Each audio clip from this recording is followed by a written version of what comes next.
बताएंगे क्या नाम है, कहाँ के निवासी है, कहाँ आपका जन्म हुआ है? जी नमस्कार। मेरा जो जन्म हुआ था वो मेरे गांव में, जो मैं ग्राम बराव से निवासी हूं, और मेरे पिताजी श्री रमाकांत उपाध्याय, जिनके घर में मेरा जन्म हुआ। पिताजी अभी शासकीय नौकरी में कार्यरत हैं और मेरी माताजी गृहिणी हैं, और बाकी परिवार में और भी सदस्य हैं जो पढ़ाई कर रहे हैं। आपका क्या नाम है? मेरा नाम मनोज उपाध्याय है। आपने कहाँ तक शिक्षा प्राप्त की? शुरुआती शिक्षा मेरी गांव के सरकारी स्कूल से ही हुई है। उसके बाद लाहौर में सरस्वती स्कूल से पढ़ा हूँ। उसके बाद ग्वालियर में IPS कॉलेज से इलेक्ट्रिकल से इंजीनियरिंग करी। आपकी नौकरी लगी थी शिक्षा प्राप्त करने के बाद, उसको क्यों छोड़ दिया आपने? हाँ, कॉलेज के बाद जो मेरा प्लेसमेंट हुआ था, काफ़ी कम लोगों के हुए थे प्लेसमेंट, लेकिन क्या हुआ कि एक चाह थी कि सरकारी नौकरी करनी है, तो सरकारी नौकरी करनी है तो उसके लिए प्लेसमेंट छोड़ा, सरकारी नौकरी के लिए तैयारी की और PSC के लिए कार्य करते रहे, पढ़ते रहे। और उसके बाद बीच में थोड़ा शुरू से ही राष्ट्र के लिए कुछ करना था, देश के लिए कुछ करना था। ऐसे ही शुरू से ही सरस्वती स्कूल से पढ़े हैं तो तभी से कुछ लगा रहता था, तो सोशल कार्य में एक्टिविटी जो रहती है उसमें लगे रहे, और आगे इसी को आगे भी अपना कर्म क्षेत्र ही बना रहे हैं। वर्तमान में क्या कर रहे हैं? वर्तमान में MPPSC की प्रिपरेशन के साथ साथ लाहौर में सोशल वर्क, जितने भी अपने छोटे छोटे कार्य होते हैं उनमें जितना भी छोटा मोटा सहयोग बनता है या निमित्त मात्र के अपने बन जाते हैं पात्र, तो करते रहते हैं। और एक छोटा सा एक व्यापार है उसको भी करते हैं जीवन याचिका के लिए। राजनीति में आने का क्या उद्देश्य है? राजनीति में आने का उद्देश्य ये है कि चाणक्य ने एक चीज़ कही है कि पढ़े लिखे लोग राजनीति से दूर होते जा रहे हैं। पढ़े लोगों को लगता है कि नहीं, हमें नौकरी करनी है, अपना घर चलाना है, और राजनीति के लिए कोई आता ही नहीं है। तो क्या होता है, जब अनपढ़ लोग राजनीति करेंगे तो वो ही ऊपर शासन करेंगे, और उनकी योजना एक पढ़े लिखे व्यक्ति की योजनाओं में काफ़ी भिन्नता रहेगी।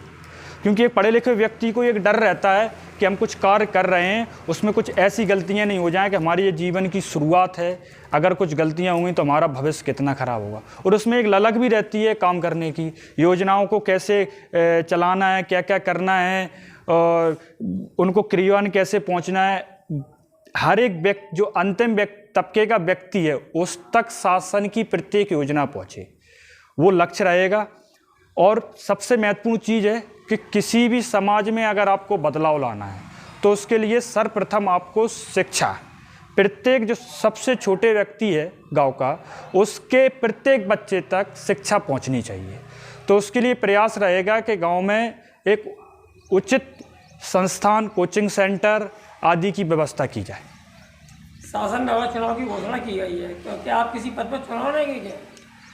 जी, इस बार अगर क्षेत्र की जनता का पूरा सहयोग मिलता है और उनका आशीर्वाद मिलता है, और गांव वालों के आशीर्वाद से, पंचायत के सभी लोगों के आशीर्वाद से, इस बार वार्ड क्रमांक 11 असवार से, जो हमारी जिला पंचायत भिंड से एक वार्ड है, उससे हम जिला परिषद का चुनाव लड़ रहे हैं।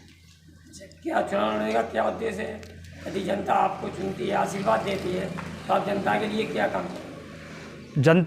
जनता अगर हमें चुनती है और जनता के लिए अगर हम प्रतिनिधि बनते हैं, तो मुख्य जो कार्य योजना है शासन की, उन शासन की कार्य योजनाओं को गांव के प्रत्येक व्यक्ति तक पहुंचाना हमारा लक्ष्य है, प्रत्येक व्यक्ति तक।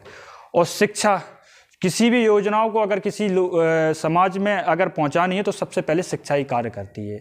चाहे गांव की कोई भी समस्या हो, स्वास्थ्य समस्या हो, सड़क समस्या हो, बिजली समस्या हो, पानी की समस्या हो, सिंचाई की समस्या हो, यहाँ तक कि आवारा पशुओं के लिए भी एक उचित कार्यशैली और व्यवस्था की पूरा रोड मैप तैयार करके रखा है। किस तरीके से जो गौ माता रोड पे बेचारी परेशान रहती हैं, तो उनके लिए भी एक अच्छी पूरी व्यवस्था, प्राइवेट का नाम गौशाला और शिक्षा के साथ साथ और भी जो चीज़ें गांव के हैं, जैसे सिंचाई है, तो गांव में क्या है, कई लोग वालों के क्या है, खेतों पे नहर का पानी आने में समय लग जाता है। तो ऐसे क्या जनप्रतिनिधि का काम जो होता है, जो छोटी छोटी सी समस्याएं गांव की हैं, छोटी से छोटी, उन पर मेन फोकस रहेगा।